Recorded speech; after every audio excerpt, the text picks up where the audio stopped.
Good evening and welcome to News Channel 8. I'm Jerome Ajian, and here's some of the top stories we have for you tonight. More on that deadly plane crash from yesterday, a message from the police commissioner, and Bogle's entertainment report. These stories and more are up next on News Channel 8.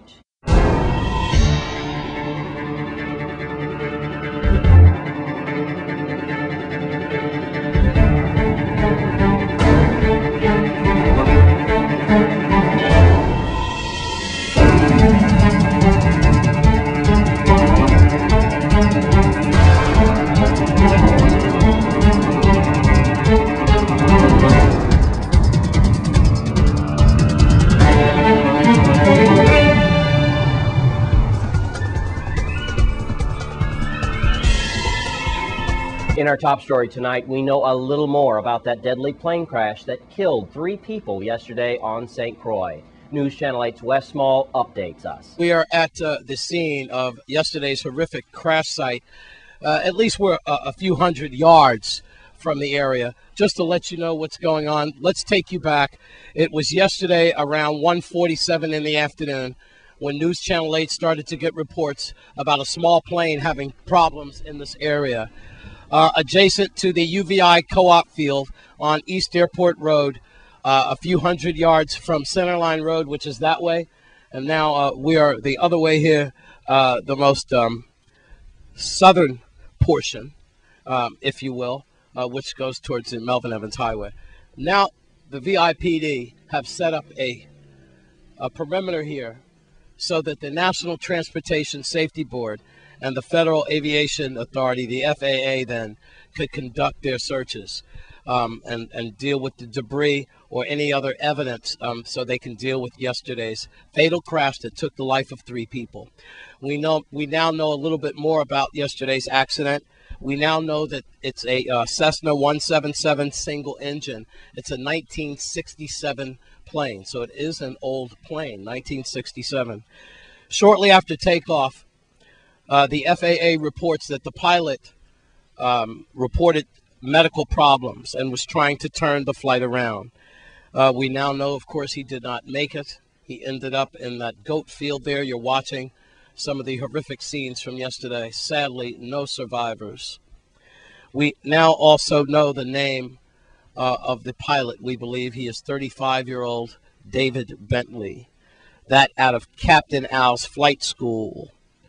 We understand that.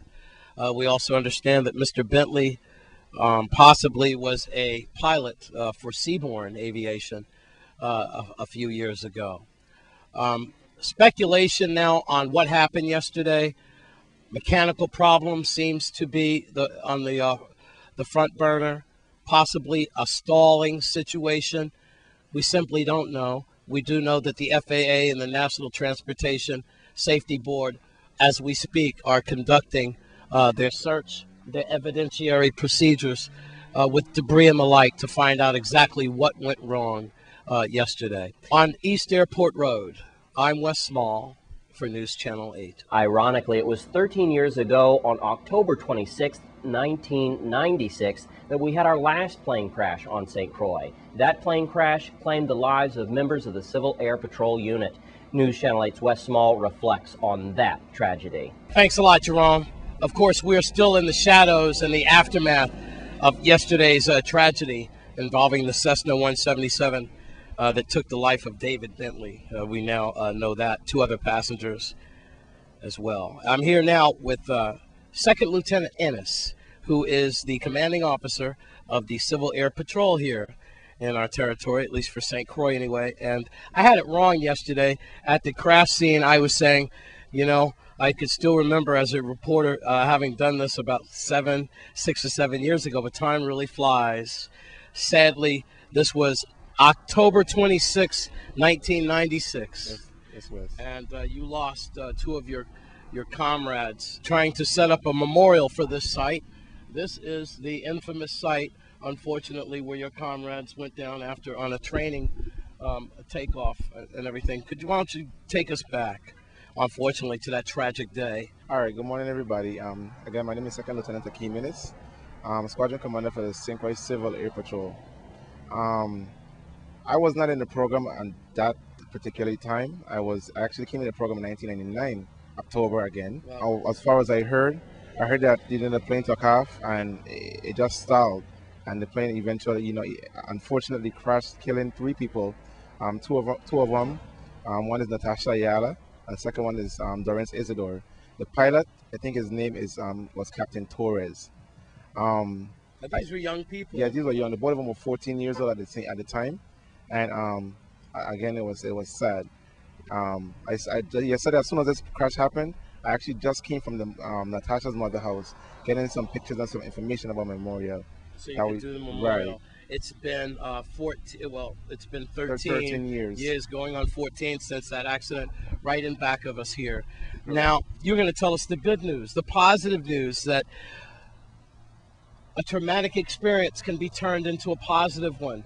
It was students who watched this horrific accident here, but yet and still membership has still gone up. Tell us about that. At the time of the accident, a lot of people were scared to join the program. Even to this day, a lot of people don't know the mission of Civil Air Patrol. A lot of people know the accident, and they were still scared. After talking to some of them, it's like, you explain to them aviation and how aviation is. It's like, as they say, the plane is, the safest way to travel today versus car Those or statistics train. still hold. They still hold. It's still a good career, because you have people who flew planes for years and that never happened to them. Not even a bad turbulence. So I mean, the second lieutenant, tell us. That's wonderful. Tell us more now then about this site and how you plan to memorialize it. All right, this site, from the time the accident happened, I never really heard about memorials being conducted for the cadets, but I took upon myself, and since I'm the new squadron commander, to honor them, because a lot of times in the territory, you have big people do things and they get honored for it, but even these little kids, did something great by actually aspiring, trying to get a career or future done, and nothing was done. So I took it upon myself to actually, and my members, to actually have this memorial for them. The memorial is tomorrow at 11 o'clock here at this site, and we plan in the future to actually have a space on this hill allocated so that we could actually build a memorial for these 2 cadets and the pilot. All right. All right. So that's tomorrow morning at 11 o'clock. They're paying tribute to their fallen cadet comrades. And just a side note, our police commissioner, Novell Francis Jr., was a Civil Air Patrol. And he will be at the memorial tomorrow as well. I invited him. And also, as soon as the memorial is finished, we have a silent motorcade. We're going to motorcade from here to Kings Hill, where we're going to lay flowers and wreaths with the family on Cadets Isidore's grave. And then we're going to take the same motorcade to Frederickstead, and we're going to do the same for Natasha. Second Lieutenant Ennis. He is the commanding officer of the Civil Air Patrol. Keep your head up and keep your eyes to the sky, sir. All right, thanks. I'm Wes Small for News Channel 8. Thanks, Wes. Well, it's Halloween tomorrow, and the Virgin Islands Police Department wants you to be safe. Here's the Virgin Islands Police Department Information Officer, Melody Raines. Police Commissioner Novell E. Francis Jr. asked the community to be safe over the weekend as some residents observe Halloween. He said, unfortunately, some people use this observance as an excuse or cover for criminal behavior.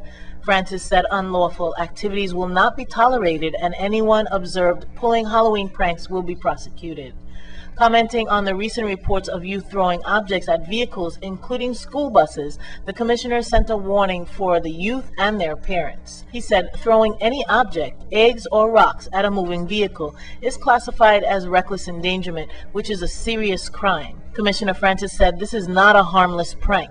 It can cause a driver to lose control of their vehicle and cause a fatal accident. Parents are reminded there is a 10 p.m. curfew for minors 16 and under. Minors violating the curfew will be taken into custody by police and held until he or she is released to their parents or legal guardian. Francis also issued a warning to adults and teenagers celebrating Halloween by wearing masks that conceal their faces, that they may be stopped by police and asked for identification.